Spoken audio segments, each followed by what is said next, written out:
All right, hey people.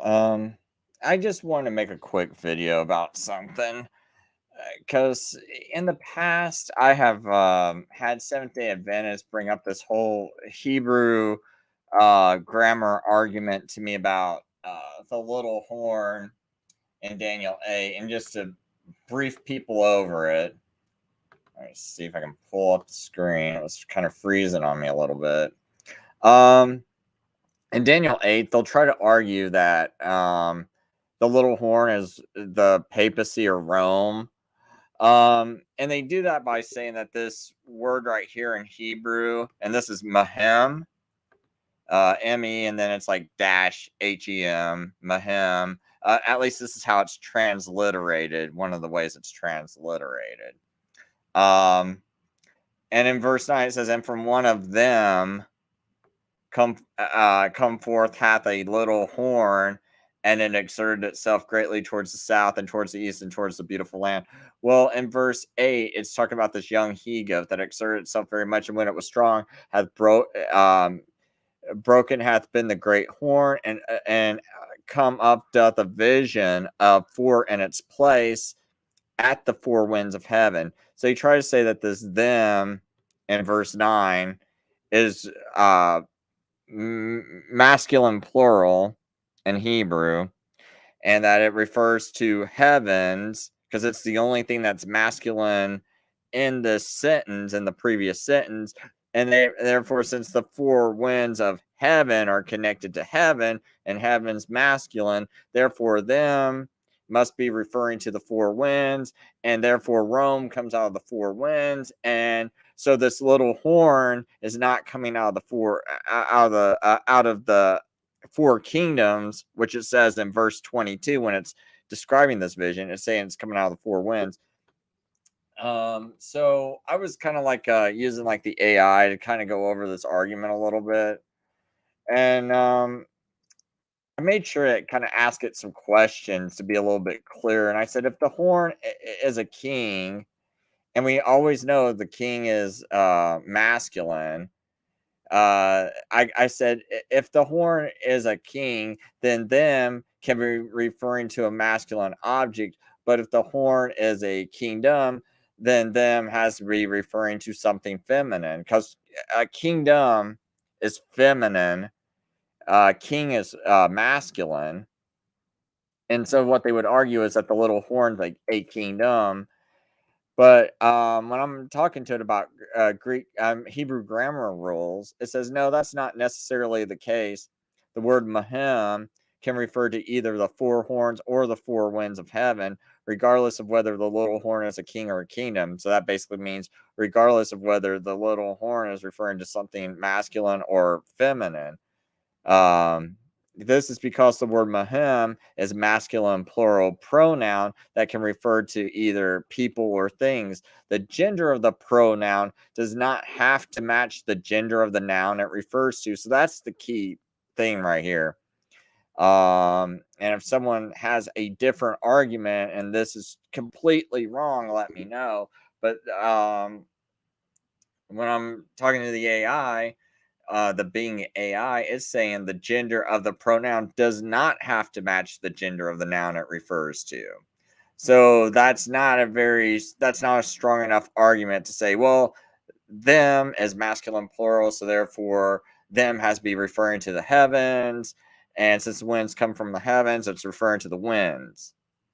Because I would say if it's actually referring to the heavens, that means it's got to come out of the heavens from the wind or from from one of those four directions. So that means that the little horn would have to come out of heaven. Um, but anyway, it says, for example, in Hebrew, the word spirit ruach is feminine, and ruach's the same word for wind, but it can be referred to by a masculine pronoun. Similarly, in Hebrew, the word for kingdom, mamlaka, is feminine, but it can be referred to by a masculine pronoun. Therefore, the gender of the little horn in Hebrew does not affect the interpretation of the word Mahem in Daniel 8:9. So I'm gonna ask it if it can give me. Oops. Let me. Every time I try to make this smaller, it always does this to me. So anyway, can you give me some examples where the feminine does not have to be referred to by a masculine pronoun?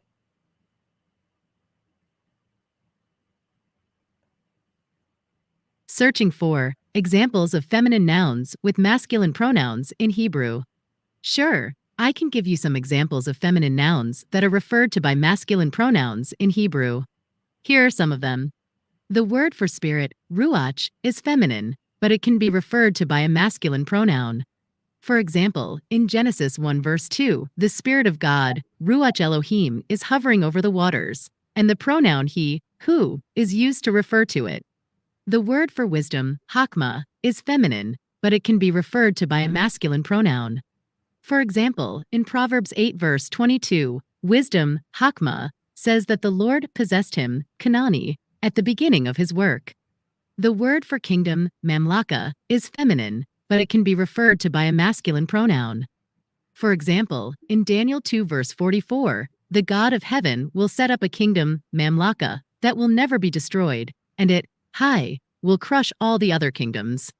These are some examples of feminine nouns with masculine pronouns in Hebrew. I hope this helps you with your question.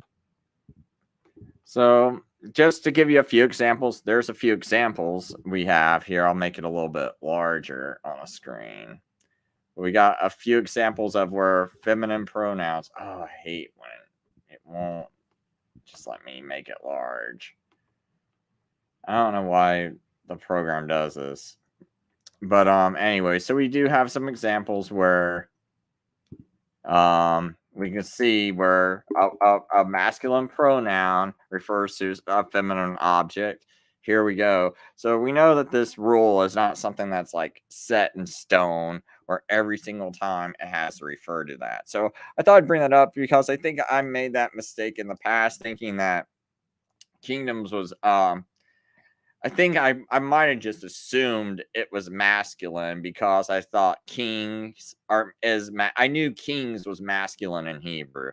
So I think what I did was I never bothered to bring up whether kingdoms was masculine. I think I just consulted like a book or something and or something off the web, and I thought that was it. So I thought I would clarify that because I think I made that argument in the past. I wanted to apologize because I think I'm wrong, but it doesn't really mess up the rest of my points I've been making, which is generally you can't read you can't just make a case off of them referring to the winds based off of Hebrew grammar rules. It doesn't work that way. Um, I did ask it about what's the best way to apply Hebrew grammar rules to Daniel 8:9 to prove them as referring to one of the four kingdoms, which the little horn is coming out of, and not the four winds? And it says, first, let's examine the Hebrew word for them in this verse, which is mahem. The word is a preposition, men, followed by a third person masculine plural pronoun, him. The preposition can mean from, out of, among, or than, depending on the context. The pronoun can refer to either people or things. Second, let's look at the antecedents of this pronoun in the previous verses. In Daniel 8:8, we read that the large horn of the goat was broken off, and four prominent horns came up in its place, pointing towards the four winds of heaven. The four horns are clearly referring to the four kingdoms that arose from Alexander's empire after his death. The four winds of heaven are a metaphor for the four directions of the earth: north, south, east, and west. Third, let's consider the meaning of the preposition in relation to the antecedents. If we take the preposition to mean from or out of, then the little horn would emerge from one of the four kingdoms. This would be consistent with historical interpretation and identifies the little horn as Antiochus IV Epiphanes, a ruler of the Seleucid kingdom, one of the four divisions of Alexander's empire. If we take the preposition to mean among or than, then the little horn would emerge among or surpass one of the four kingdoms. This would be consistent with the eschatological interpretation that identifies the little horn as a future ruler who will rise from a revived Roman Empire, which was partly composed of some of Alexander's former territories. So, as far as a future ruler that will rise from a revived Roman Empire, see, that's not saying that it's any kind of current Roman Empire, though. So it would still have to be composed of some of Alexander's former territories. So keep that in mind. Fourth, let's look at the rest of the verse and see how it supports either interpretation. The verse says that the little horn grew exceedingly great towards the south, towards the east, and towards the beautiful land.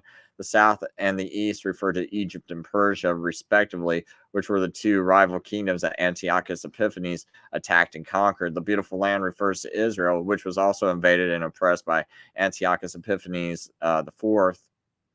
These details fit well with historical interpretation that sees the little horn as emerging from one of the four kingdoms. However, they could also fit with the eschatological interpretation that sees the little horn emerging among or surpassing one of the four kingdoms, since these regions could also be involved in a future conflict with a powerful ruler who will oppose God's people. Also, I mean, I'll add to this. If it's emerging among or surpassing one of the four kingdoms, it could be that Antiochus is a kingdom emerged among and surpassed the four kingdoms, because it was starting to attack the other four kingdoms, and one of the kingdoms had to have Rome's help, Egypt, in order to oppose Antiochus. Therefore, based on these observations, we can conclude that both the interpretations are possible grammatically and contextually. What I'll argue is, though, that the way Seventh-day Adventists try to argue it, it doesn't fit it grammatically or contextually with trying to apply that to Rome early on or the papacy early on.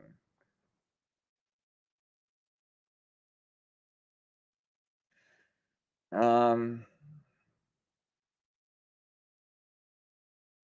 I'm not gonna read these responses. I kind of want to make sure I went over all the grammar, Hebrew grammar. So I said, is Mahim masculine of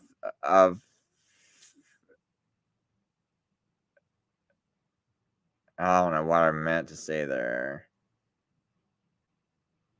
Is Mahim masculine of feminine in Daniel 8 verse 9? So again, it just tells me that this word can refer to either the heavens, or it could refer to or the wind, or it could refer to the kingdoms. Um, so there. I just basically want people to know that there's no like Mahim does not necessarily, even though the grammar rule, there's no grammar rule that says that the masculine plural pronoun has to agree with. We have to find something else in the verse, the antecedent in the previous verse that would agree with it. And once again, those are the examples of where the masculine plural pronoun don't have to point to something feminine, right? Or don't have to point to something masculine. It can point to feminine nouns. So think that's basically it. I just kind of want to make a short video correcting that. I'll read this one comment. Hey Chris, did you see the video that NYS TV made about King Charles being the Antichrist? They had viable examples of the four horns. Oh, gosh, who is that show? King Charles being the four horns, man. See, this is the kind of stuff you get when you don't when you just don't follow simple interpretations. NYSTV.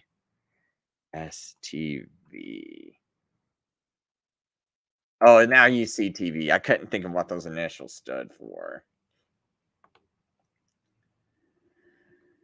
Let's go see what the recent video is. Oh, it's King Charles the Antichrist. Oh, they had Scott Harrell on there. Uh um that's interesting. I'll probably watch it and probably very much disagree with I kind of want to watch it just to see how they're all handling their eschatology to know who not to listen to. Um, but man, you said do you really think they gave good viable examples of King Charles being the Antichrist? Or they had viable examples of the four horns? Because to me, the four horn, I don't even, how you get out of that, man.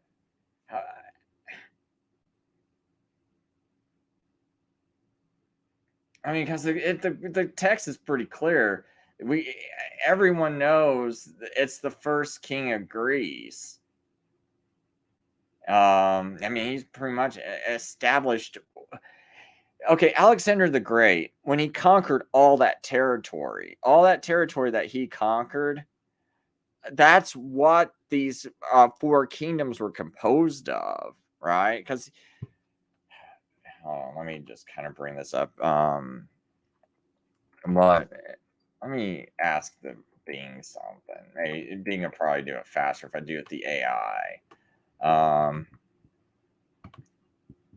What territories and countries did Alexander the Great conquer? Did he conquer all the territories that make up the four kingdoms?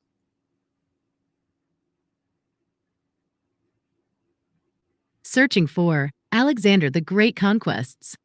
Searching for Four Kingdoms of Alexander's Empire. According to the web search results, Alexander the Great conquered a vast territory that stretched from Greece to India. He overthrew the Persian Empire and established his own empire that included Anatolia, Syria, Phoenicia, Egypt, Mesopotamia, Persia, Afghanistan, and parts of India. He also founded many cities that bore his name, such as Alexandria in Egypt. However, he did not conquer all the territories that make up the four kingdoms that emerged after his death. These kingdoms were the Ptolemaic Kingdom of Egypt, the Seleucid Empire in the east, the Kingdom of Pergamon in Asia Minor, and Macedon. The Seleucid Empire was founded by another general, Seleucus I Nicator, who inherited most of Alexander's eastern domains and extended them to include parts of Central Asia and India. The Kingdom of Pergamon was founded by a former officer of Seleucus, Philoderis, who rebelled against him and established an independent state in western Anatolia. Macedon was ruled by various successors of Alexander's half-brother and son, who faced constant. Okay, so my main point was he still basically conquered all the territories that made up the four kingdoms, like the core. We conquered all the territories that made up the core of the four kingdoms. So that was basically what I wanted to know, and his successors expanded or modified them. So when verse 8, so this young he-goat consists of all the kingdoms that made up the core of the four kingdoms, which come up in its place at the four winds of heaven. So it was like divided into the four different towards four different directions, and from one of them came forth a little horn. So I don't even know how someone can make another viable option for the four horns when it looks like the four horns were connected to what the he-goat, which everyone agrees is the king of Greece, was the which is Alexander. Like every old Jewish source. Even the people that argue with me that the little horn is Rome, they all still agree that this king of this he-goat is Alexander the Great, the first king of Greece. And so it just makes sense that this king goes and conquers the 4 territories that make up the 4 horns, and then you divide these 4 territories. So that's why I have trouble saying that it could be anything else. Like, that just seems like it makes sense. And then out of one of them, okay, so we got all that. We just talked about this he-goat, all this territory. It's getting cut up into 4 pieces, and then you would think, and which are 4 kingdoms, and then one of them. Because to say it comes out of the wind, why? I don't know how people just suddenly jump to here, but oh, so in the emblem, he was showing something that could be construed as 4 horns. The video gave plenty to think about. Oh, hey, you know what? If you got the timestamp, I'll watch it real quick. So we'll go to 2 hours and 49 minutes. I'll watch that real quick. Then I gotta get going. I gotta make sure I do some stuff with my kids. Expect that, but if this does happen, then what? All right, so we talked about how this label of the eldest son identifies things pertaining specifically to Charles on this first beast imagery, right? Yes, sir. And how it has an overall head. So the corporate beast represents Charles himself. When we look at the prophecy about the head wound, and this is something that, for odd reasons, I'll say most people somehow manage to miss. But when we look at the wound, it says, and I saw one of his heads as if it was mortally wounded. So the beast has multiple heads, plural, not just one head. And one of his heads is mortally wounded, right? And when we look at the heraldic achievement, the coat of arms, it has multiple heads all over it, right? Mm-hmm. You know, here, well, just a bunch of them. But specific ones represent Charles. But the overall heraldic achievement also represents Charles. So my opinion is that rather than it being someone who's one of Charles' minions, you know, receiving a fatal wound, it'll be Charles himself who receives the fatal wound. And it'll be at that point with his recovery from the same that Satan possesses him.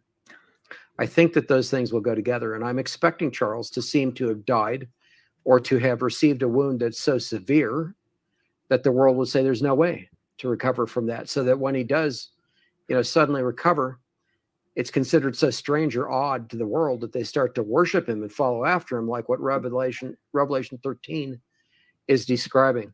And all right, one thing about that coat of arms, though, if they try to say that this was 4 horns, I mean, first of all, I only see 1 horn in the whole entire picture, and that's coming from this horse on the right-hand side, or maybe you call it a unicorn on the right-hand side. So I only see 1 horse. And then it's like, but then if you want to say, well, there's 4 heads or whatever, maybe go here, up at the top, and right and to the right again. So you got the bottom. But if you notice, man, even in here, you got more heads. And so you got 4 beasts, and this beast looks like it's got 2 heads, maybe. So I mean, I'm seeing more than just heads. I'm seeing like a head here. So I'm not really sure where they're getting the 4 horns from. I don't know if I cut it off too soon, but when they start telling me King Charles is going to be the Antichrist, I'm like, oh my gosh, man, really? He's going to receive a mortal wound and come back to life. And it's just like, I guess me being about 48 years old, almost 50, right?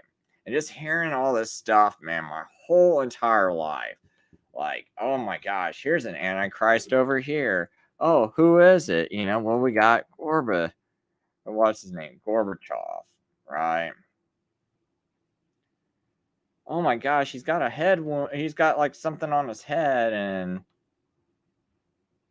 right, because he's got that birthmark on the top of his head, you know, and they made a big deal of that, and they said, oh, he's talking about peace. Remember, because back in the 80s, he's talking about peace with Ronald Reagan and tearing down the Berlin Wall. That's the Antichrist, guys. That's the Antichrist. We're just waiting for a mortal wound. We know that Russia's bad and they're evil and they're gonna get us. And look, he's got a mark on his head, almost right on his forehead. And so they're like, that has to be the Antichrist. I hear this stuff ever since I'm a kid, and it's just so wrong. And I just hear that, just not a single, not hardly any Protestants ever interpreted the Bible in that wacky way back in the 1600s and 1500s. That didn't come out until the Jesuits started pushing their futurism and preterism nonsense.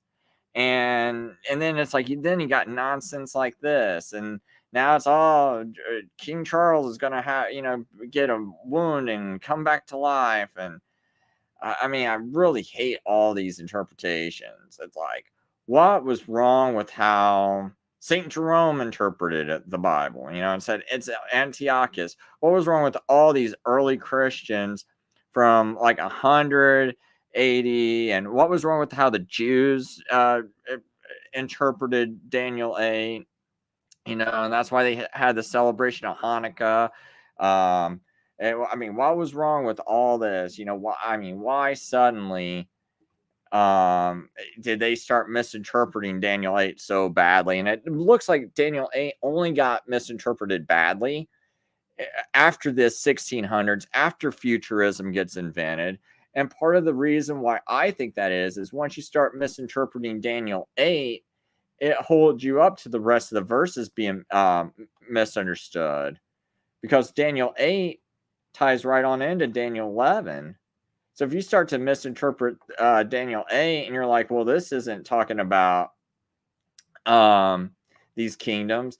And so you got to remember, this also ties into Daniel 9. Because if Daniel 9's future, well, then Jesus didn't end the sacrifices with his death, right? Jesus isn't the one who confirmed a covenant with many for 1 week. It's a future Antichrist. So now when you start teaching all this futurism nonsense, now suddenly Daniel 8 can be talking about a future sanctuary. So now you got all these people developing all these new fanciful ideals because they're starting to misinterpret Daniel 9 based on futurism and throwing that 70th week of Daniel 2,000 years into the future, even though the prophecy clearly says 77s are determined. 490 years are determined. Not, oh gosh, how many years would that be? 2,500 years are determined, since you're going to add another 2,000 years on everything, 2,000 and 30 years on everything, or how many ever years. So you're going to add 2,000 extra years onto it. So the prophecy doesn't say 2,500 years are determined. It says 490 years, or 77s are determined. And so by you throwing that future week out, now all of a sudden, oh, well, hey, now we can reinterpret Daniel 8 because that's the future too. So now you're throwing the sanctuary into the future, because now you can start to have a third temple, which most people never talked about, have a third temple being built. There was 2 temples. It was destroyed, and now our bodies are the temple of God. And it's like, and then all of a sudden you have this futurism that comes around, and now it's like, no, there's a future temple, there's a third temple. Now that's how everything else just starts to break down, because now I get to interpret Daniel 8 a totally different way, because now we can have all this stuff that's talking about a sanctuary. Now we can have a future sanctuary. And it's like these people are basically just in my opinion, probably teaching Jesuit nonsense. Some version of Jesuit nonsense has perverted their thinking. And now, even though they're not teaching exactly what the Jesuits taught, they're teaching a spin-off of it. It's still the same way. It's still the same influence. It's still the same spirit. They're just teaching a different way. Just like the Seventh-day Adventists, they still teach Jesuit futurism. It's just they just got a different spin on it. So it's like, once you have because it's like when you read these verses, all this I don't even know how you can apply it to anything but what went on from Alexander the Great, like verses 3 through about like what is it, like 22. How do you not, I mean, that matches up with a lot of the stuff that was going on from the death of Alexander all the way up to Antiochus Epiphanes. And then when you start to read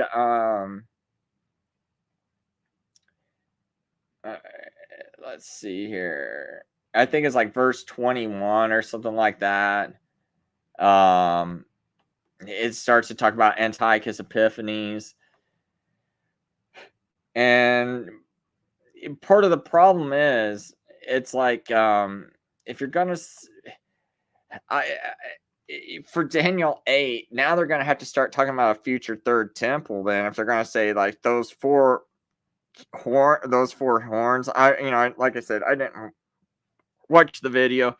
Maybe I'm misconstruing what they're saying, but if you're gonna start to even try to say those, and maybe the person who suggested this, I'm not really sure how clear they are on it. So to that channel's defense,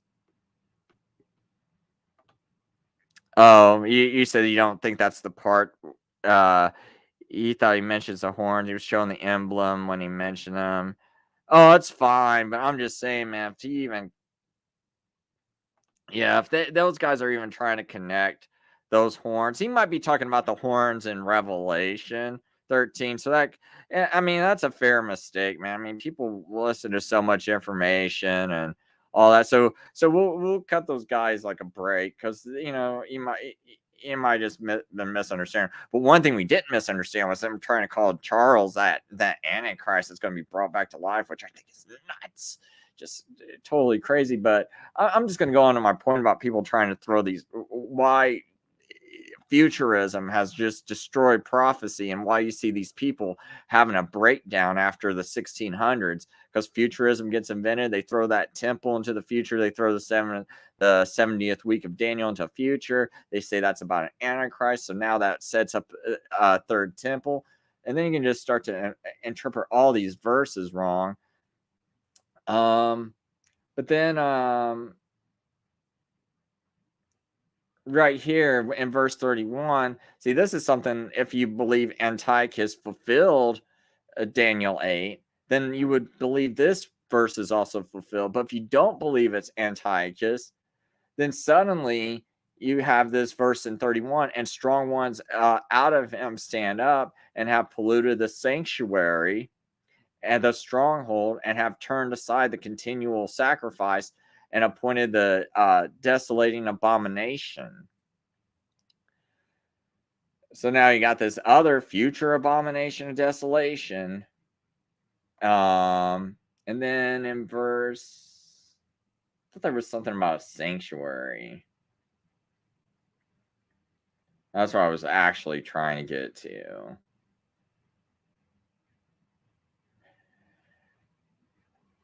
But I don't really want to make this. Oh yeah, and the strong ones out of him have polluted the sanctuary. So it's like, so now you got this future sanctuary, because you got a future third temple. I imagine the Seventh-day Adventists have to think this is having to do with 1844. I wonder how they interpret this, because it's like, okay, so the strong ones out of them stand up and have polluted the sanctuary, which they would say the sanctuary in heaven, and the stronghold have turned aside the continual sacrifice, which they say are all the priestly duties of Christians, and then appointed for the desolating abomination. Yeah, like, to me, this can only be referring to Antiochus. But see, since I tie all this into Antiochus, I don't have a future third temple. But then you got all these verses now. If you throw the 70th week of Daniel into the future, then you can start to throw all this into the future, and you got all this mess that you start to create, where it's like, oh, we're waiting for all this to be fulfilled. And then some people, if they do still teach Daniel's 70th week is future, but they say Antiochus fulfilled Daniel 8, then I guess they would stop right here at verse 35. or maybe they stop a little bit before there, and then they say in like maybe 35 or 36 on forward is all future. Yeah, as I know, Seventh-day Adventists would probably say that this is the king that's going to magnify, has done according to his will, shall exalt himself and magnify himself against every god, which I guess they would say is the Pope, and against the God of gods he speaketh wonderful things, and hath prospered till the indignation hath been completed, for that which is determined hath been done.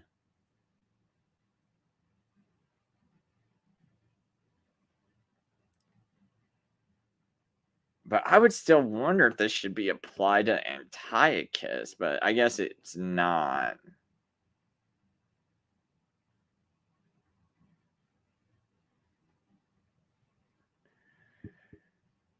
I'm going to really have to study the Hebrew, because, man, these different translations kind of render these things in a way that makes it kind of hard. After I have a lot of trouble after trying to see where the break is from Antiochus to Rome.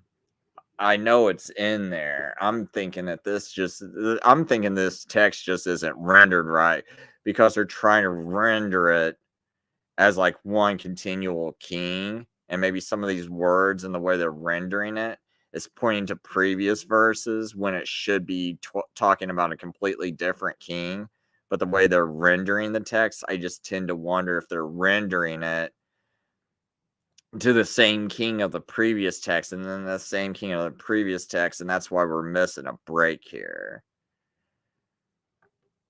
So I'm just kind of pointing that out, because that's something I'm curious of now after hearing Scott Clem's and Sola Scriptura's different interpretations of this, and then me just reading it, because me reading it, some of the English makes it still sound like this is all one king, talking about the same king. So,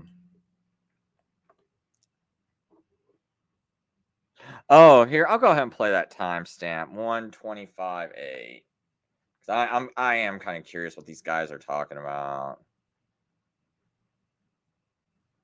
125. Here, I'll just play it at 125. It's hard to stop perfectly there. No, it's not. And I'm going to come back to this prophecy on the desire of women here in a moment. But I want to point out that this king of the north that we're dealing with is the same as the little horn of Daniel chapter 8. Okay? People conflate the little horn of Daniel 8 with the little horn having a man's eyes of Daniel 7, when in reality they're two different little horns. They're not the same little horn, historically or prophetically. That little horn of Daniel chapter 8 is speaking of a king of the north from this prophecy in Daniel chapter 11. The little horn of the eyes of a man in Daniel chapter 7, which goes along with Revelation 13 and is speaking of the Antichrist is going to be over global government, is a different little horn, and a different Antichrist is the head honcho, if you will, over the Antichrist of history. These kings of the north, a number of them were also Antichrists. And when we talk about this one, people are thinking, well, this should pertain to Charles. So the first point I want to make is, even if it was talking about homosexuality, no, it doesn't pertain to Charles. The most you can say is that Antiochus IV Epiphanes was a type of the Antichrist who's going to be over a global government in the future. He was a type, therefore, of Charles. You can go that far with it, and you can say he's a type. And then you can ask the question, okay, is Charles a homosexual? Does he regard the desire of women? So my first point is this prophecy isn't specific to Charles. The second point is the desire of women is not about homosexuality at all. It never was in this prophecy. It's actually a title of the Messiah. It's a title that comes from the Hebrew Mazzaroth, or the zodiac, before it was corrupt and corrupted, and before God forbade Israel, ancient Israel, from having anything to do with astrology, which was based on the corrupted zodiac. So that there is a title in the original zodiac for the Messiah, which is the desire of women. And the reason that the Messiah is called that is because women from antiquity desired to bear the promised seed in Genesis chapter 3, verse 15. That verse is known as the Proto-Evangel, the first preaching of the gospel, if you will, in the Bible, in Scripture. There's a whole lot bound up in that one verse. It's called the Proto-Evangelium, Genesis 3:15. And my series, Hey, that's pretty good. Thanks, William, for bringing this up, because that goes exactly what in my previous show I had Scott Clem on at the very beginning, and I think that was awesome just to hear him talk. But he does this series on Daniel, on the book of Daniel, and what he said about the desire of women, that matches perfectly up to what he said. So now I'm like, I feel more sure that Scott Clem might have the right interpretation and thinking that refers to Herod. What these guys were talking about, like that verse 37. I know people can't probably see it on their screen, but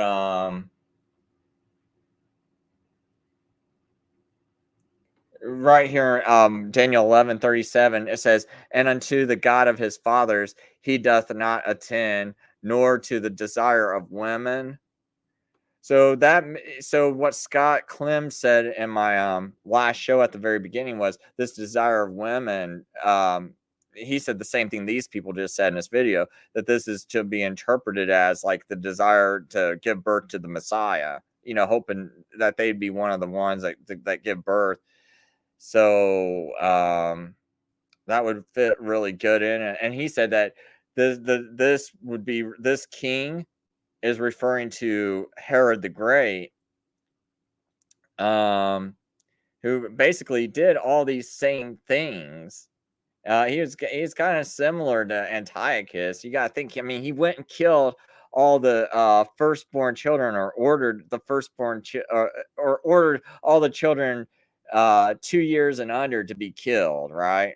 So I mean, that's pretty wicked and cruel. You're just gonna have why was he doing it? Because he wanted to get rid of the Messiah. And so when it says, "And unto the God of his fathers he does not attend, nor the desire of women." So Brandon Sola Scriptura's only pushback for that was that Herod was an Edomite, and so he wasn't really a Jew. I think that was Brandon's pushback to that. So that I'll have to study, but that would really line up to what these people said about the desire of women. So I do find that very interesting.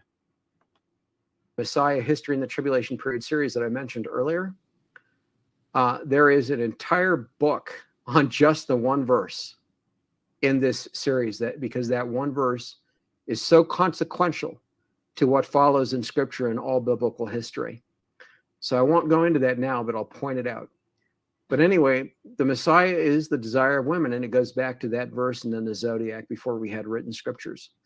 And the next point is there's a context to this desire of women, because it tells us that this king of the north will not regard the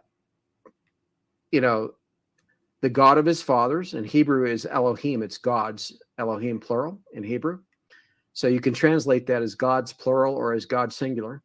Nor the desire of women, nor regard any God, but instead he's going to exalt himself above them all. And then in their place, it tells us he will honor a God of fortresses. Now, this word fortresses in Hebrew can be translated as munitions or weaponry. So what it's telling us is that this king of the north is a military figure. He doesn't regard spiritual matters or gods, whether they're the real one or false ones, but instead he regards weaponry, as if it were a god, munitions. He regards warfare. So he doesn't regard the Messiah. He doesn't regard the real God. He doesn't regard false gods. He's into regarding, what can he do with war and weapons. And that's what it's telling us. Different show for a different day. Maybe maybe if we can have another chat one day, me and John might be a little more. We might participate more in that one, although John certainly has more expertise. But that might even play into the fallen angels, the sons of God coming down, teaching daughters of men. These ancient. I believe a lot of our technological advances have been based on supernatural. Okay, I'm not gonna play. I'll probably watch this show myself, but if anyone wants to see it, it's this whole show's on. Let me get rid of this top part so you can see what channel. Let me get my face out of the screen. But you can see that's is King Charles the Antichrist, and you can see this on YouTube on Now You See TV. I imagine they probably got a Rumble channel too if people want to watch it on Rumble.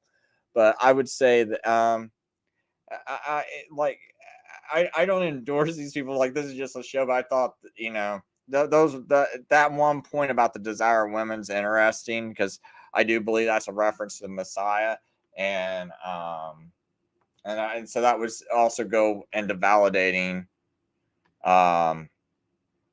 verse 37, and me and Scott Clem thinking that does refer to Herod,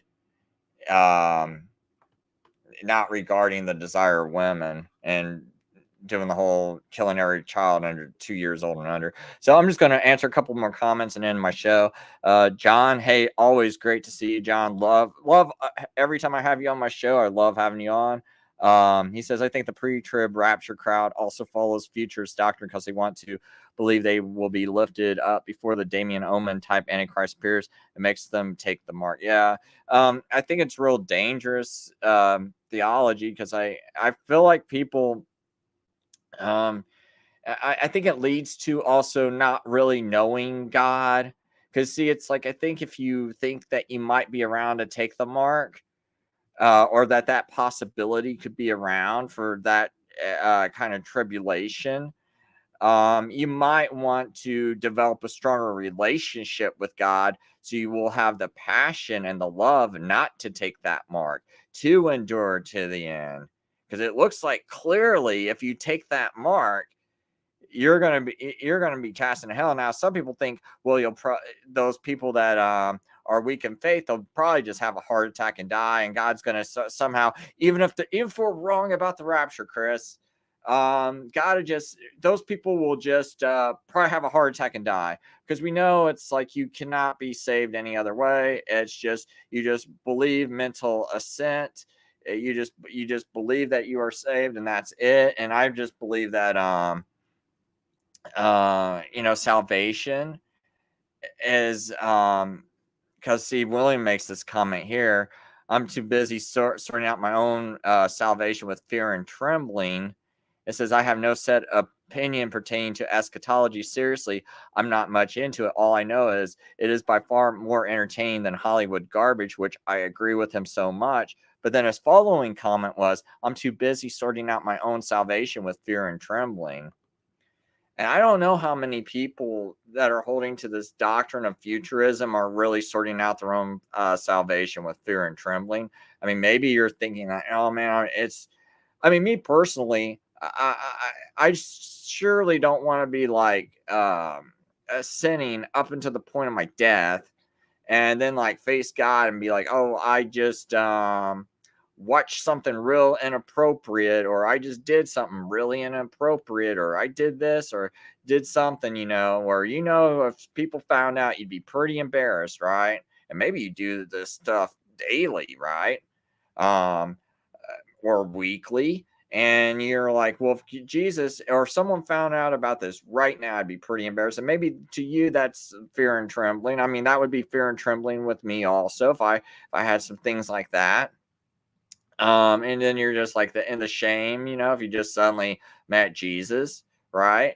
Or maybe fear and trembling, it should be you need to make sure you're developing a relationship where you're gonna persevere through love. Because remember, when Meshach, Shadrach, and Abednego, I think that's how you say their names, remember when they were about ready to be cast into the fire, they did say, oh, the Lord will save us, but even if he will not, we still will not bow down to you or worship your idols, right? And so then they bound them up and they threw them in the fire. They made the furnace even hotter, and made it so hot that even the people that tried to throw them into the furnace burned up. But then they get thrown into the furnace, they're fine. But the key thing to remember is not so much that they didn't burn up and that they were delivered, but also that even if God was not going to deliver them, they were willing to die for them. They were willing to die for Christ, right? They were willing to die for God.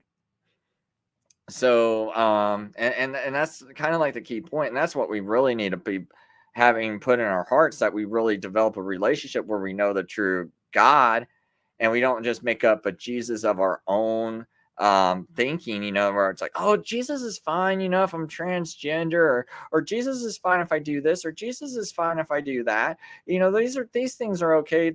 These laws were done away with. This was done away with. And you got to be real careful, make sure it does the Bible actually say that, or is that just like a Jesus that's making you feel comfortable? I mean, I'm not saying I'm right, but I'm just like, saying, kind of think about that, and wonder. I mean, me personally, I'm working it out with fear and trembling, and I can see how some people can be like, oh, I work it out with fear and trembling too, because I know God can, what do you call that?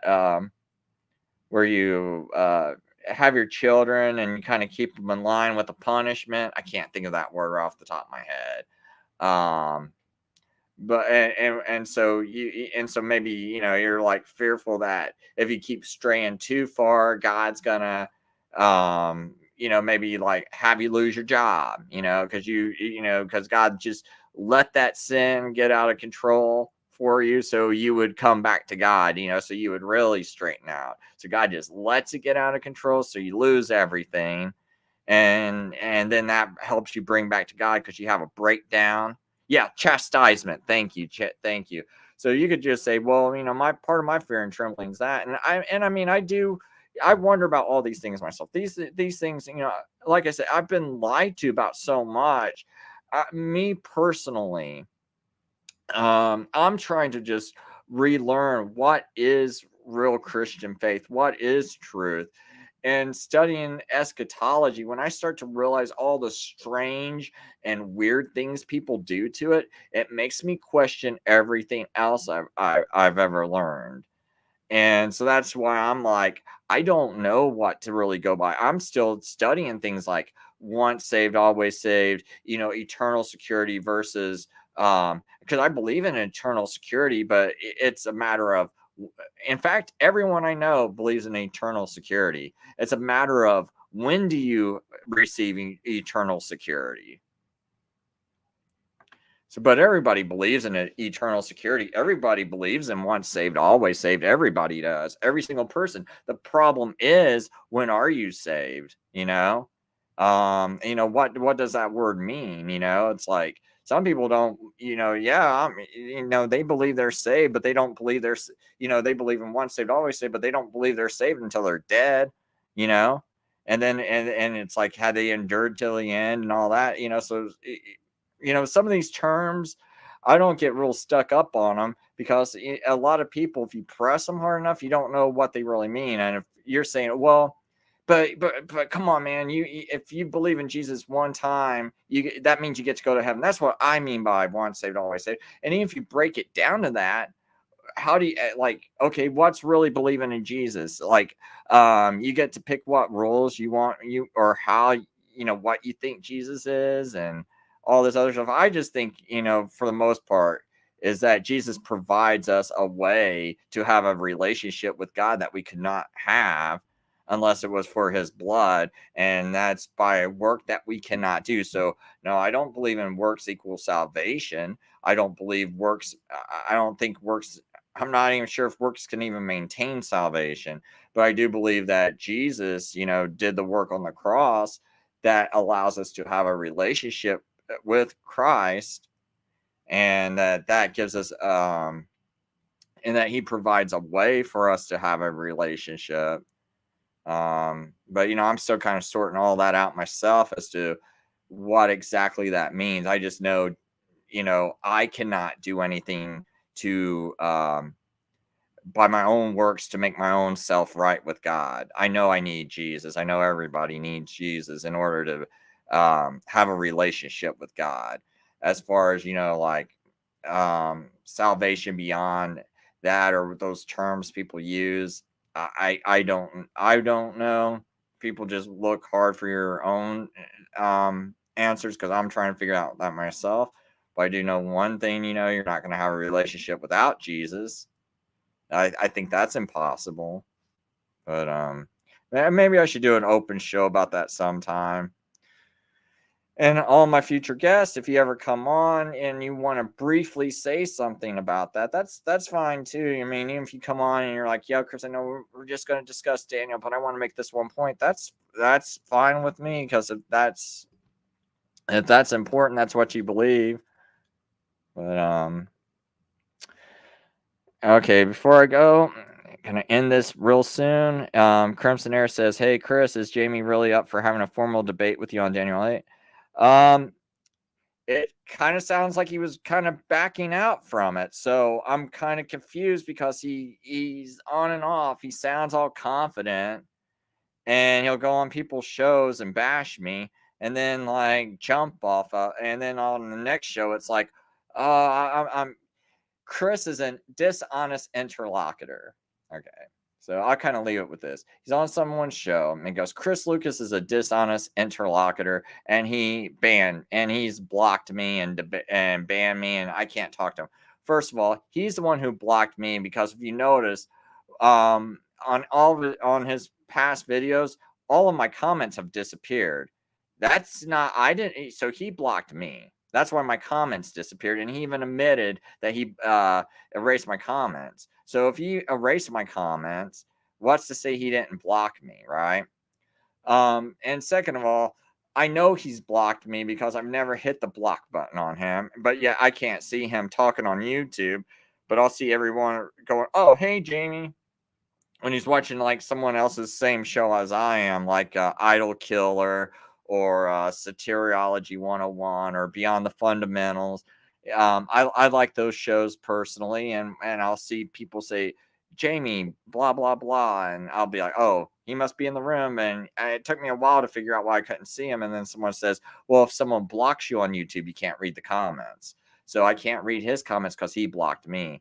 So, and he keeps lying about that and saying I blocked him. I never blocked him. And when he cussed on my show, guess what? I block him? No. And he cussed on my show. He's banned from my shows though. I'll never have him on my show again, because he can't control his mouth. But yeah, I agree with you, William. If you love me, you will keep my commandments. For me, that's all the Torah pertains to. That is all the Torah pertains to me, versus teaching Torahlessness, lawlessness. Yeah, I mean, that's one of the things I struggle with too. I do struggle with this, because he says, "If you love me, you keep my commandments," and I believe Jesus and God are one, because it says, "I am the Father are one," and so those are basically His commandments too. And the 10 Commandments are the commandments He wrote. That's how I interpret it. And all the other 9 are kept. I don't know why not go keep all 10. I mean, yeah, he definitely blocked me, and I would like to have a debate with him just on the fact, Rome versus Antiochus, who fulfilled Daniel 8, right? Who fulfilled the little horn of Daniel 8? Just Rome versus Antiochus. That subject alone. But he accuses me of being a dishonest interlocutor, which means you're having a dishonest conversation. And it's like, well, I debated other people, like I debated SFT. Did SFT ever say when I debated him on his show? Because it would be the same sort of debate. And me and Donnie passionately disagree with each other on that topic of futurism versus historicism. We passionately disagree. But did Donnie ever once say, "Oh, Chris is a dishonest interlocutor, I would never debate him again"? No. So where's Jamie getting this from? Jamie just makes this stuff up because he's scared. I was very polite when I had Pastor John from Angels in the Glen, which is a Seventh-day Adventist ministry that teaches a lot of eschatology. And probably one of the best SDA apologists there are, Seventh-day Adventist apologists there are. I had him on my show. Everyone knows I think the Seventh-day Adventists are a cult. Even Pastor John knew it. But did Pastor John, the whole time I was on a show, did he ever say I was dishonest, evil, mean, anything? Did he ever say after he left my show? Now, he might say my comments are mean outside of that show, that's fine. But he never said, "Oh, Chris treated me horribly." Um, Jamie, when he came on my shows, I don't think I've ever treated him horribly. All I wanted was actual answers. And he is dishonest because it's like his church teaches one thing and he doesn't defend it well, because he'll go on people's show and say, well, it's not really right, it's not really important if Ellen White got October 22nd 1844 correct. She could have been, we just need the year to be correct. But the problem is, this woman says she had a vision of Jesus entering the heavenly sanctuary. The whole reason why Daniel 8 can be fulfilled according to a Seventh-day Adventist was because Jesus entered the heavenly sanctuary. They know he entered it. Well, how do you know he entered it? What other proof can you show us? The only proof they have, Ellen White had a vision, and we can twist this other scripture to make it say there is a heavenly sanctuary. And we know Ellen White had a vision where Jesus entered that heavenly sanctuary, but they have no proof of when he entered that sanctuary except for that vision. But if that vision and that date is wrong, that throws a big old wrench into their whole vision. But now Jamie's trying to make it seem like, well, because Chris proved that date's false, that date's not important. And he's trying to backtrack, and it's like, no, your whole religion actually stands upon that date because you have no other way of proving Jesus entered the heavenly sanctuary. And we know it's a day off. According to every single Jewish calendar in the entire world, every Christian I know, except for, I can't really think of anyone, to be honest. Even some weird groups I know, I can't even think of how they reconcile that.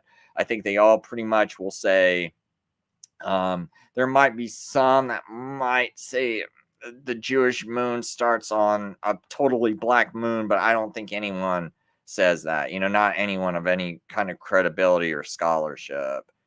And maybe if you said that, maybe you could argue that, but pretty much they're arguing that they're holding a traditional Jewish perspective. They're arguing that this is what the Karaites held, and the Karaites are saying, no, we believe the first sliver of the moon is the new moon, and that's what the Jewish say. That's the first little crescent of the new moon you see right as the sun's going down.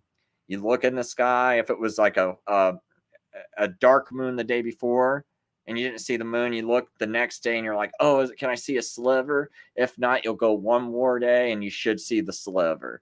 And you see that sliver and you go, that's the first day of the month. And then, so that's the first day. It starts at evening. That's why it starts at evening, because you got to see the sliver of the moon. And then, okay, this evening starts the first day of the month. So it's a new month, a new day. You stay with the same 7-day week cycle. So if it's Tuesday, you see that sliver. You don't go, okay, now it's Sunday. No, you don't do that like the lunar Sabbatarians do. You see that sliver, or else then you're going to have 8-day and 9-day weeks. And we know there's 7 days in a week. God established the order, That's even why Shavua is referred to, or Shavua is referred to as a period of 7, because you got, and sometimes that word is translated into weeks because it has to do with 7. Seba, the word Seba in itself is a root of Shavua, and Seba in Hebrew means 7, right? And you can see that that word within Shavua. And so we know it's 7. So you don't do like the Sabbatarians do and see the sliver, and then you start day 1 of a new month, and you say this is also the first day of the week. You don't do that stuff. So anyway, they would look in the sky, they would see the sliver of the moon, and they go, okay, this is the first day of the new month. And if it's Tuesday, it stays Tuesday. If it's Wednesday, it stays Wednesday. It's still, if it's the 4th day of the week, it's still the 4th day of the week. It's just the first day of the month or something, and they see that sliver of the new moon. And what the Seventh-day Adventists do is they're like, they have it one day too early because they don't know the calendar, because they were going by a sunrise to sunrise Samaritan calendar. And actually just pull up this letter real quick. I do got that up on my screen. So this is like the letter from, and I got this from a Seventh-day Adventist website. This is also found in the Midnight Cry by a Seventh-day apologist named Frank Nichols. Frank D. Nichols. He's got this in his book, and it's this letter from Calman. And in this book, The Midnight Cry, there's this letter from E.S. Calman. I believe it's in that. Well, I was told it's in that book too. Let me just put it that way. I have not personally read the book. I was told this letter's in that book, but this letter is also on Seventh-day Adventist website. So this is an official letter, and this is who they get their date from. And in it, it's kind of talking about how the Karaite Jews, he goes, I am a descendant of the ancient Karaite Jews. So when they go, our calendar is based on the Karaite Jews, that's because Calman claimed to be a Karaite Jew. So this is, you can see letter from E.S. Calman, and goes, I am a descendant of the Karaite Jews who have always rejected the authority of the rabbins. So now when we go down here, I'm not going to read this whole letter. You can go watch my video about my 2 videos ago where I'm talking to the Seventh-day Adventists about Daniel 8:14. I cover this deeper in there. But anyway, it goes, the rabbinical Jews reckon their time from sunset to sunset, evening to evening. That's what all Jews are supposed to do. But we reckon ours, we, meaning him and the Karaites he's claiming to be from, we reckon ours from sunrise to sunrise. Consequently, our Day of Atonement will commence on Monday morning at sunrise, October 21st, and will end on Tuesday morning, sunrise, October 22nd. I am fully convinced that Brother William Miller's calculation of the prophetic periods is correct, and I believe that every Karaite Jew in this city is of my opinion. But when you go to Karaite Jew websites, they say, no, we don't keep sunrise to sunrise, and we never reckoned the October 21st through the 22nd as being the Day of Atonement. That's the 9th of Cheshvan. So they don't even have their month right. So even if they were a month off, they're still a day early, going from, because they're basing it on a sunrise to sunrise calendar, and they're saying October 21st to October 22nd. So this is what they're basing their whole religion off of. So they don't even have the Day of Atonement right. But then when we type this in, like to a Jewish calendar, like Jewish calendar, October 22nd, 1844. Here, I'll just go here. Well, I'm just kind of going to like a random website. Oh man, my mouse is not working. Here we go, finally. So we go all the way down to September.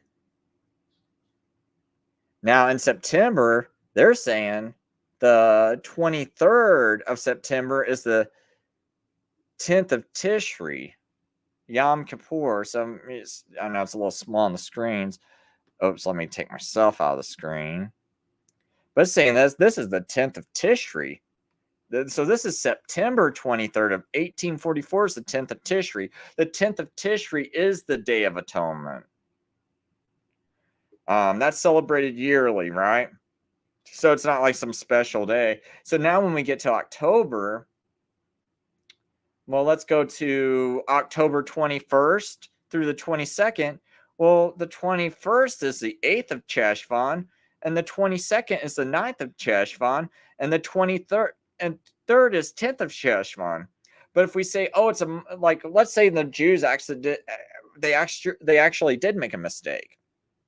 Okay, so you substitute Tishri for this. That's the only difference. It still has to be the 8th of Tishri, the 9th of Tishri, and the 10th of Tishri, because you go by the sighting of the first sliver of the moon. And then you start to count your dates. So like the 14th would have been when they saw the first little sliver. And then so you keep going and you count all the way down here. And then 10th of Cheshvan's the 23rd. They would actually see it the evening of the 22nd. But they always, when they're doing these calendars, since they bleed over into 2 different days, because you're going from evening to morning, right? Evening to daylight. You still get the 10th of Cheshvan on the 23rd. But like I said, they were claiming, nope, it's the 21st through 22nd. Sunrise to sunrise. That's why their dates are all off. And I don't know who they were basing it off of, because none of the Karaites that I ever said, I said, can you show me any of the Karaites that kept the sunrise to sunrise calendar? I asked that to Jamie. Jamie never could find it. And it's not like you got other Jewish groups that are more respectful or maybe where you could be like, wow, they're really deep, and they got it right. Where are these Jews at that got it so much right? Got it right, because I'd like to look at them, because maybe it would help me understand my studies on Passover and everything, because I'm really interested in understanding Passover perfectly. And so it's like if there was some Jewish group there, out there that kept an evening to evening Sabbath, but yet they had like a calendar that was better, I'd be interested. But I haven't seen nothing like that where you're like, wow, their scholarship's so awesome and everything. It doesn't really exist. And then we got this horrible letter from Kalman, where it's like, oh, it's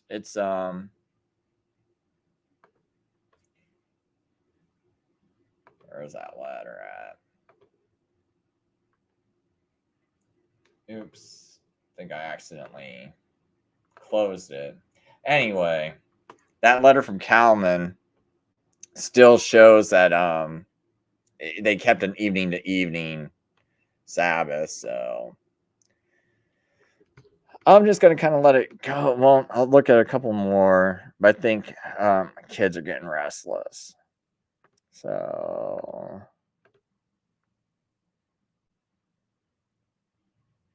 well, one reason why they're so, Crimson Air, the main reason why they're so dead set on interpreting Daniel 8 as being the Roman Catholic Church, and they will not budge from it.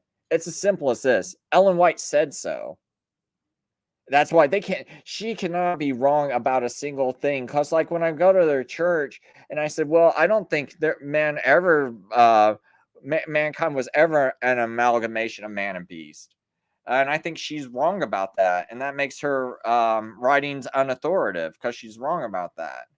And it's like, well, you can't even speak against that, because Ellen White said, no.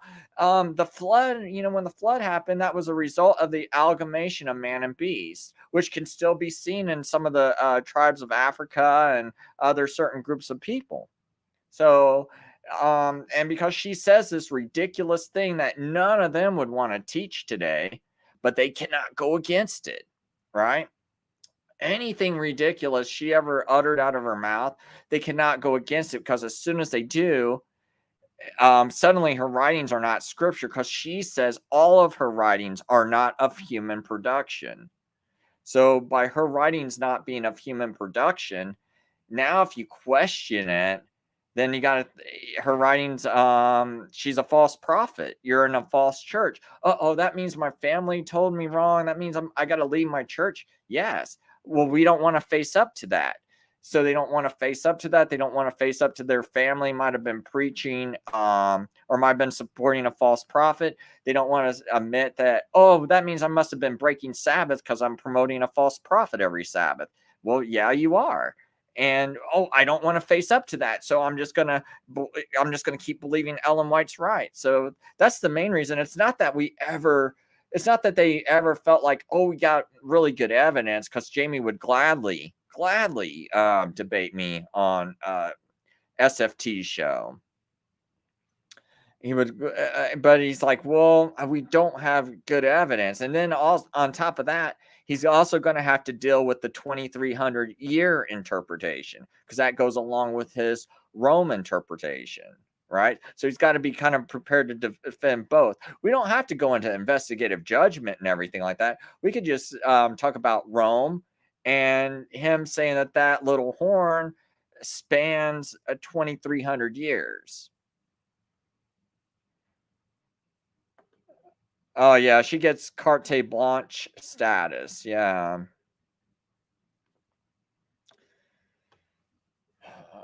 I can't even hardly remember what that word means. Hold on, I'm gonna look that up real quick. Carte blanche. I'll just put carte blanche. Means complete freedom to act as one wishes or thinks best. Yeah. Complete freedom because she's a prophet, basically. Yay.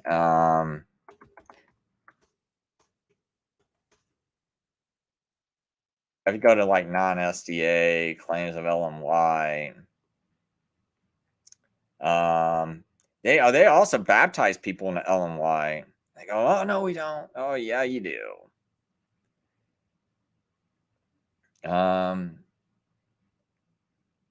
Gosh, I should pull up that, man. They baptize them. Hold on, let me see here. Baptize into Ellen White.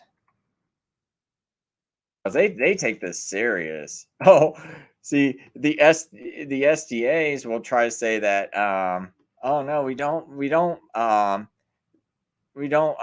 baptize people in Ellen White.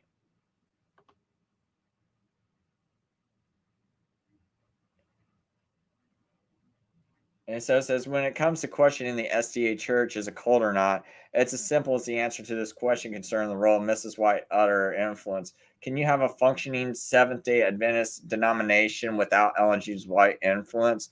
The answer is no. One cannot be subjective about this. It is in the SDA doctrinal books and baptismal vows. It is the mission of the church to spread the unique message spawned by Ellen G. White's visions. She and other members can claim until they are blue in the face that it is Christ Church alone, and perhaps it could function without her. But realistically, this cannot happen because the very foundation of the movement is based on her works and life. Just read a copy of The Great Controversy and compare the teachings within it with the church doctrines, and you will clearly see the dilemma. Taking her out of the church would mean that it would no longer be God's end time remnant church and the denomination's eyes, because she is a sign of the source of its mission, since she embodies the spirit of prophecies. Take care, John Barron. I'm not really sure who John Barron is.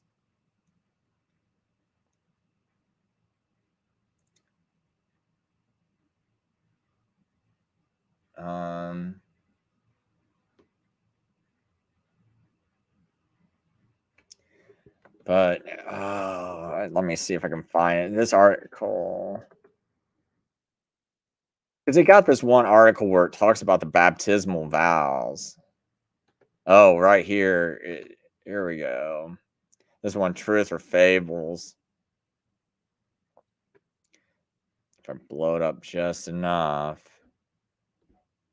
See, because the Seventh-day Adventists will always say that they're not baptized into it. But then the summary of doctrinal beliefs, number 20, the church is to come behind a no gift, and the presence of the gift of the spirit of prophecy is to be one of the identifying marks. So identifying marks, kind of like mark of the beast, right? The church is to come behind a no gift, and the presence of the gift of the spirit of prophecy is to be one of the identifying marks of the remnant church. Seventh-day Adventists recognize that this gift was manifest in the life and ministry of Ellen G. White. So her ministry is the identifying mark of this remnant church. So, vow number 8, do you accept the biblical teaching of the spiritual gifts, and do you believe that this gift of prophecy in the remnant church is one of the identifying marks of that church? So see, notice the candidate, the remnant church is the Seventh-day Adventist church, and the gift of prophecy is the gift given to Ellen G. White, their prophetess. So if you did not hear Ellen G. White mentioned in your vows, this is the reason. You had already agreed to it in your indoctrination. And when the church hears the vows, it is assumed by all that you have accepted Ellen White. If any non-Adventist visitors are present, they will not think anything cultic has transpired, which they would if the pastor asked, you accept Ellen G. White as having the spirit of prophecy, then would ask, who is Ellen G. White that you are accepting before you can be baptized into Christ, right? So that's kind of like their way of getting around it. So it's like, it's in their baptismal vows, but they do it by this little workaround. So like the normal person wouldn't be like, oh, whoa, you're saying that this woman's a prophet, and you gotta say she's a prophet before you get baptized. So in order to like work around that real sneakily, I'm just gonna sneaky work around it. I'm not gonna be so open. You just say, hey, the gift of the spirit of prophecy is to be one of the identifying marks of the remnant church. And we are the remnant church, right? Guy, nods his head. Yeah, you're the remnant church. Okay, so do you accept the biblical teaching of spiritual gifts? And do you believe that the spirit of and that the gift of prophecy in the remnant church is one of the identifying marks of that church? You go, yes. And so obviously this is really going back to Ellen White, right? Because this church was given this prophet who has this gift, and this gift is what identifies them as the remnant church. And so you're accepting that through Ellen White, this gift is given. So that makes you the remnant. So now you're baptized into the remnant church. It's real sneaky and underhanded. That's why I say the Seventh-day Adventist church that's why I focus so hard on calling them out. It's almost like, and I hate to do this because I got like some friends I love that are Calvinist. Brandon's one of them. I just had him on. Love the guy, man. One of my, it's hard for me not to call him a friend. I don't know if we've ever called each other friends, but it's hard for me not to call him a friend and not to have a lot of love for him because I really love his character, his demeanor, and everything. But I don't like Calvinism, and if you watch this one guy's channel called Beyond the Fundamentals, he goes into this thing called stealth Calvinism, where these people infiltrate the church and start getting leadership positions, and they're not quite open about their Calvinism.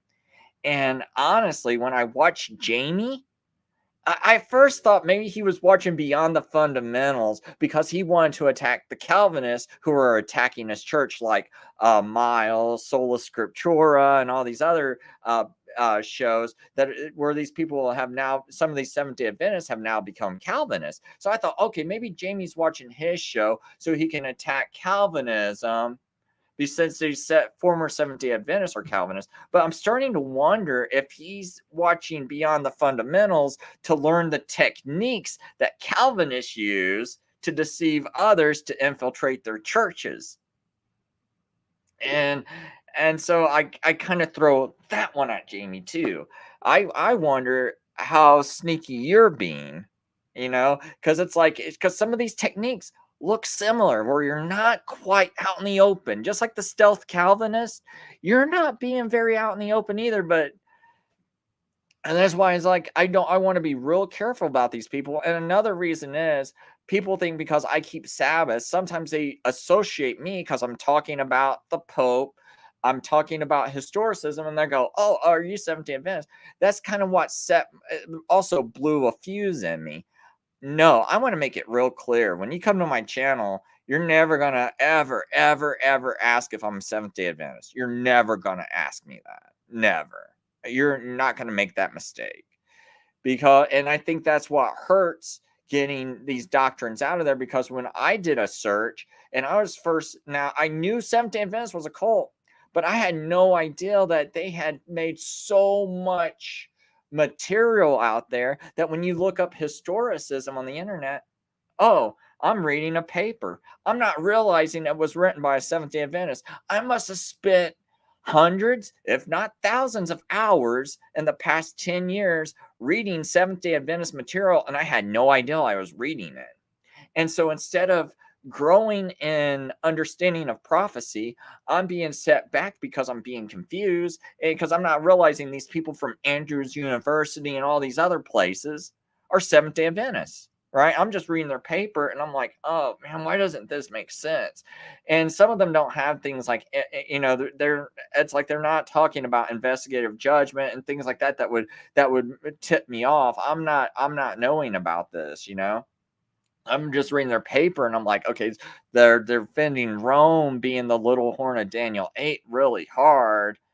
And I guess I'm kind of seeing it, but is it really there? Like some other things don't make sense to me. And I read someone else who's a historicist, and I'm like, well, who's right? And then I start to realize, no, they just call themselves historicists and they're not really historicists. All they teach is Daniel 9. That's historicist. But everything else they teach, it's almost like a futurist teaching, like some weird, wacky kind of futurism wrapped into it.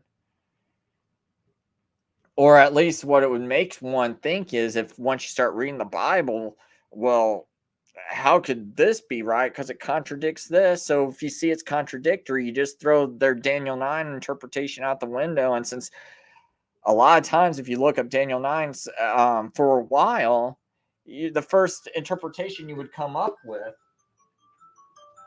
is Seventh-day Adventist articles. So,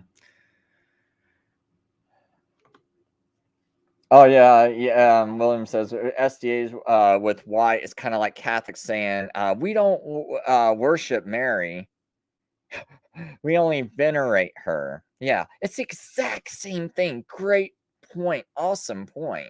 It's the exact same thing. That's what drives me nuts, man. I mean, could you imagine?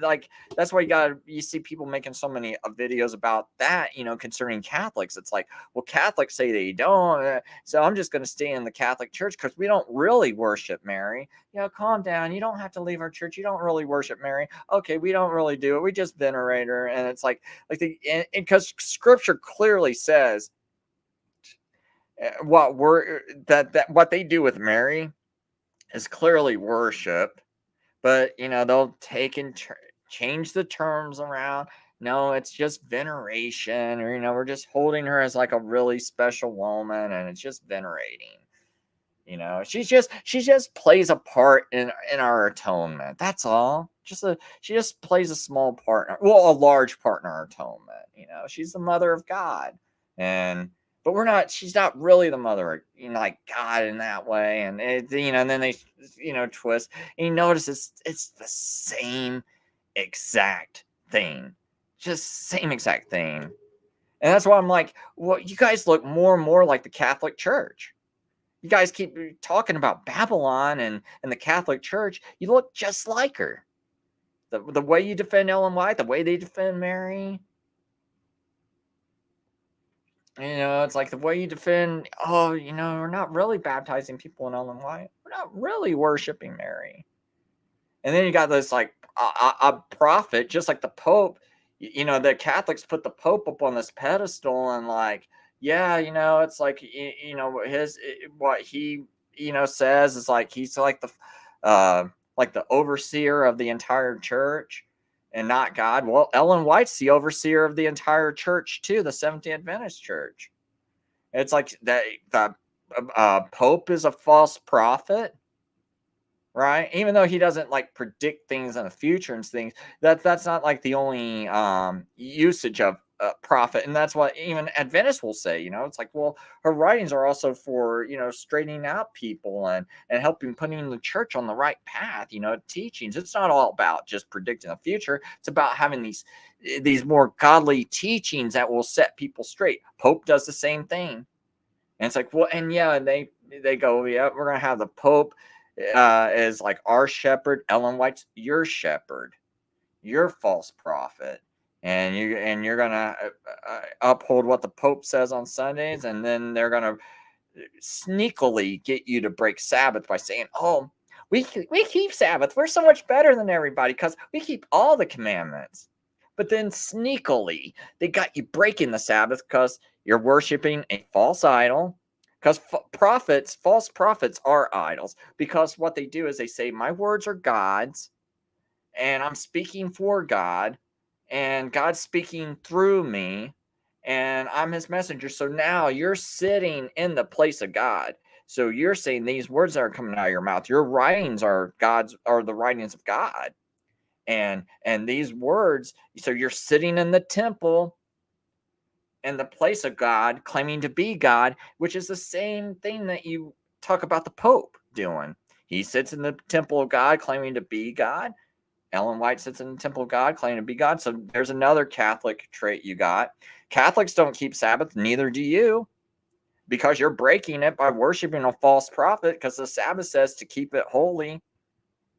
The seventh day, you got to not only like not work, but you got to keep it holy.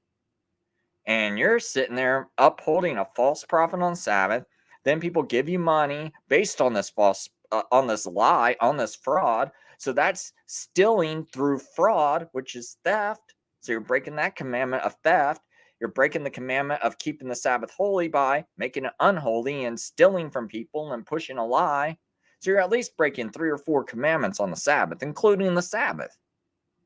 So you're really no different than the Roman Catholic Church. What? Because they say, "Oh, it's okay to work on Saturday." So let's see here. Is it that much worse to work a job or to promote a false prophet and to gain money from donations through this lie? And I mean, which one's worse?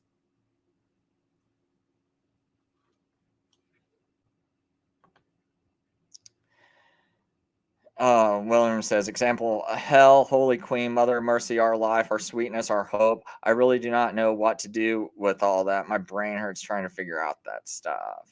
Yeah. Yeah, that's one of their quotes. Hell, Holy Queen, Mother of Mercy, our life.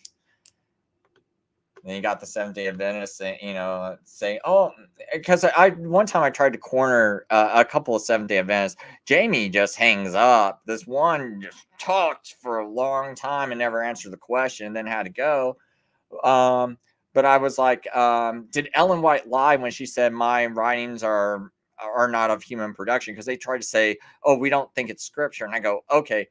Anyone who thinks that if I thought God wrote something and I was sure God wrote it, I would say that's scripture. Like, let's say we found some writing and we know for 100% sure that this guy was inspired by God when he wrote this, and that inspiration came from God. I would say that's scripture. It might not be in the Bible, but I would say it's equal. It's equal to scripture. I hold it in the same spot. We might never put it in the Bible, but I would definitely hold it there if I know it 100% came from God. So if you say Ellen White's writings are not of human production, that means they either came from God or they came from some other spirit, which would probably be the devil's.